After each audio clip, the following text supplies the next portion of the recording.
Hi, good afternoon. Quadcopter 101 here with another review of the U807 quadcopter.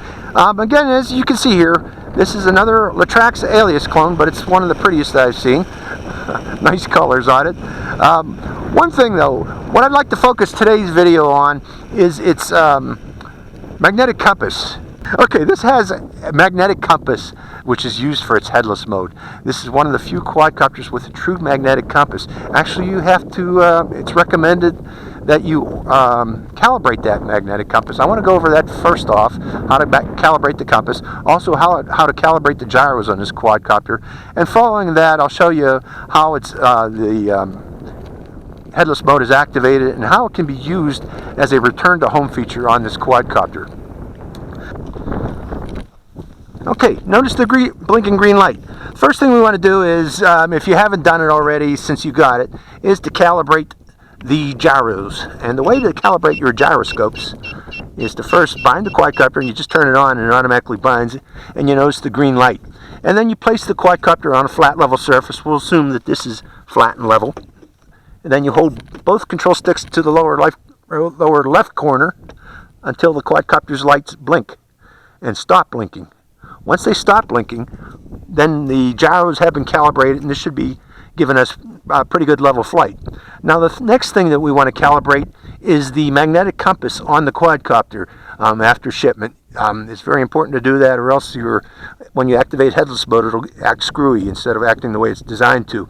And the way to calibrate the magnetic compass is to first move and hold both control sticks to their lower inward positions, like so, until the light starts to blink like that.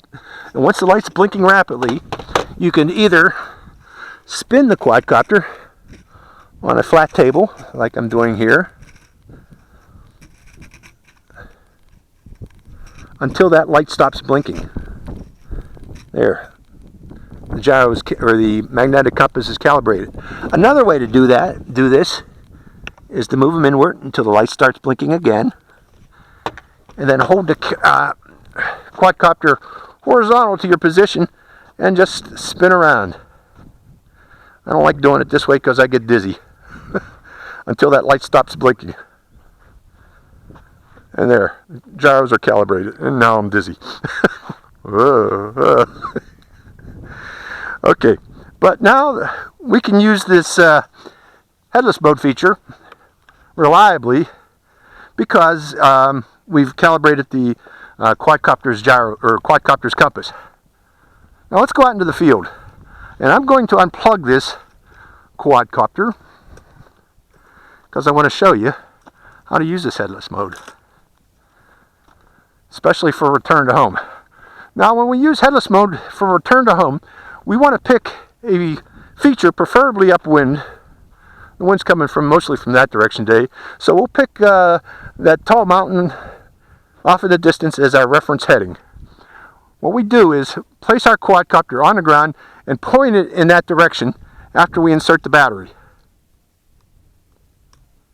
Okay, the battery's inserted, and the first thing we do is point the quadcopter in that direction. That is going to be our base heading. After we activate the transmitter, actually I got to turn this transmitter off again, it was on, and I got to reinsert that battery.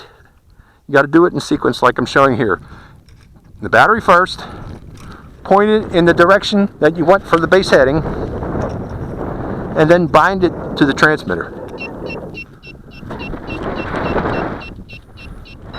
Okay, that is now our base heading. And the quadcopter will remember that throughout this flight, that is our base heading. So once we activate headless mode, and you activate headless mode by pushing down on the right control stick.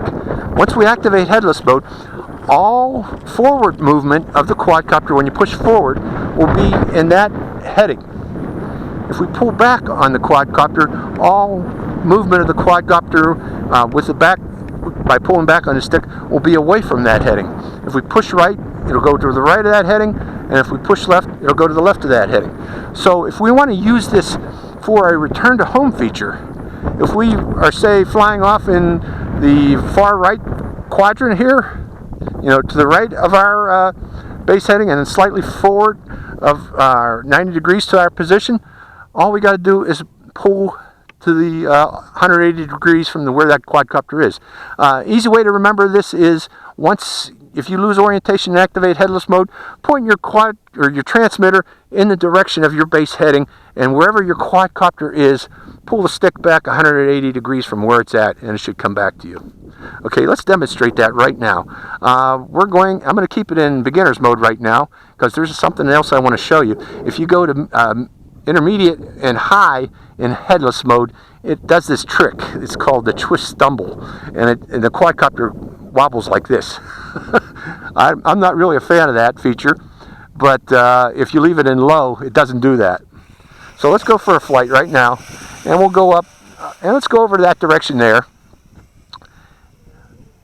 Okay, let's say, okay, I've lost my orientation on the quadcopter. Activate headless mode, point the transmitter in the direction of the mountain, and pull back 180 degrees from where that quadcopter is. It should come right back to me. And there it is. And now I can turn off headless mode by pressing down one more time. Let's try it 45 degrees over in that direction. I'm flying, flying, flying. Oh no, I've lost orientation. I point my transmitter in the direction of the mountain, activate headless mode, and pull the stick back 180 degrees from wherever that quadcopter is. Now if there's a wind, it may put an additional vector in there, but always keep this stick pointed 180 degrees from where it's at. Okay, let's go back left quadrant toward the mountains. Let's fly over there. I've lost orientation, pointing the stick and going 180 degrees from where it's at. I'm trying to show that to you. And always pointing the stick, more throttle, and it brings it back to me. So it is a neat feature. It can be used for return to home, as you've seen there. Let's go over there again. Pointing the controller, activating headless mode, and pointing the stick 180 degrees from where it's at. And it brings it back to me. Now it's over there, point it 180 degrees from where it's at. Brings it back to me.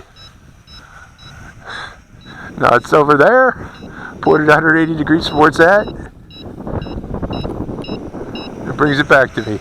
Turning off headless mode. Now let me show you this twist stumble feature. I'm going to go to medium. Okay? Let's bring this quadcopter in close. And then I'm going to activate headless mode and watch how this thing does a wobble.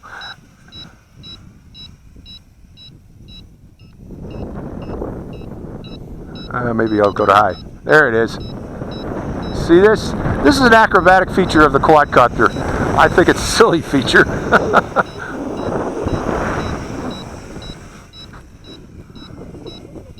The twist stumble.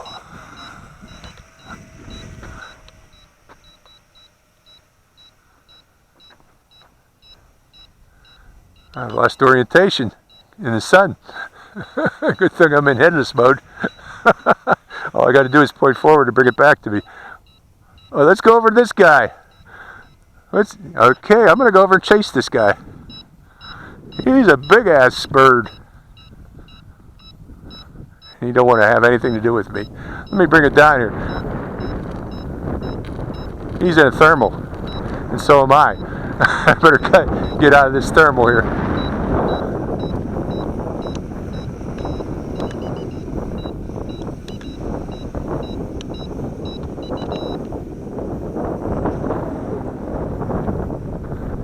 Okay, I got to get out of that thermal. Going to high expert mode and full forward pitch, and that brings me out of that thermal. I was getting sucked right into that thermal, folks, with that bird. So I get forward. Gotta be careful. Thermals can be nasty. Okay, so that's the headless mode feature on this quadcopter. The rest of this battery, I want to demonstrate how maneuverable this thing is. Extremely maneuverable flyer. Even in the wind. Right now, there's a wind being sucked up into that thermal.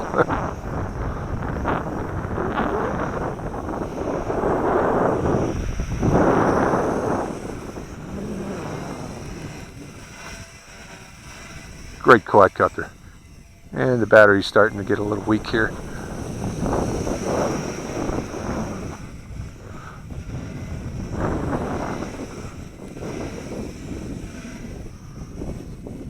So again, this is one of the few quadcopters with actual magnetic compass, headless mode.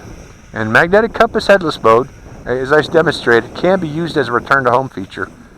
The thing is, you need to calibrate the compass. You need to calibrate the gyros too on this quadcopter after shipment.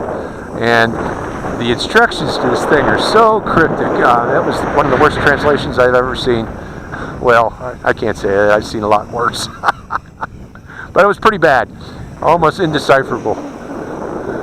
But that's how you calibrate the magnetic compass and how you calibrate the gyros. Let's see if the headless mode's still workable, still usable after all those... oh, I gotta go back to beginner. Pulling back. To the right, to the left. Yep, it didn't forget. After all those funnels I was doing.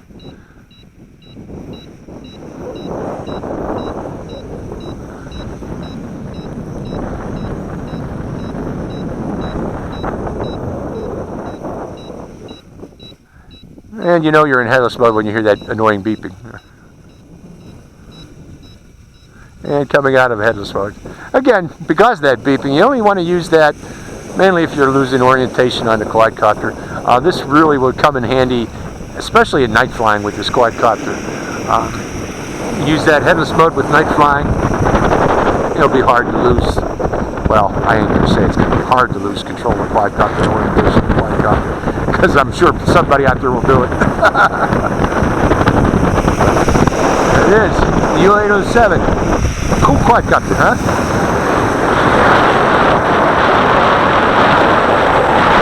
And it can fight a wind, by the way, as you can see here. Really breezy right now, so there must be a thermal building up big time behind me. Any birds up there?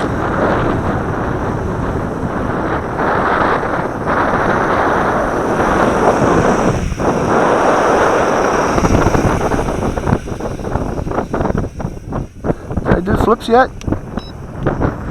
There. It can flip.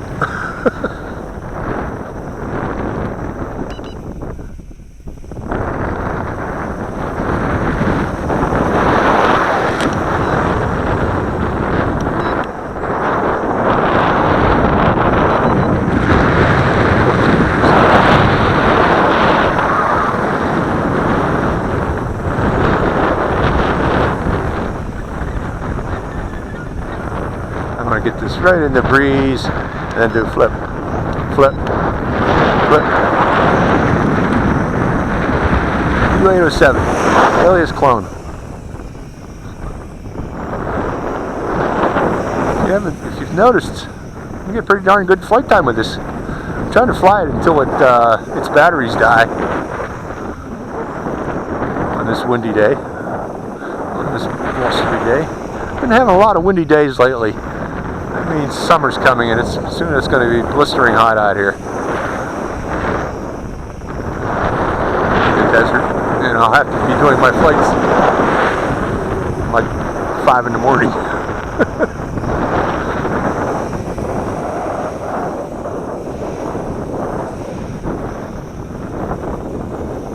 As the jet stream breaks up, it gets windy out here. But that makes it easy to demonstrate the flyability of these quadcopters in the wind. And that battery's about at it. I am losing power on it.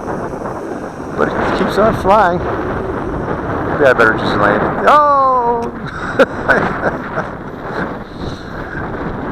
Well, that's why I like to fly out in here in the dirt, folks. It's kind of loose dirt. And it's good to fly in fields also. But I will have to clean out these gears, I'm pretty sure, after that. Oh yeah, hear that? There's dirt in there. So I'll brush those gears out. But that's the flight of the U807. I flew it until the battery dies. Now we know the flight time of it. It's still in one piece. I'm sure it'll still fly. I just got to clean out those gears. So, hope you enjoyed this flight. This is Quadcopter 101, signing out.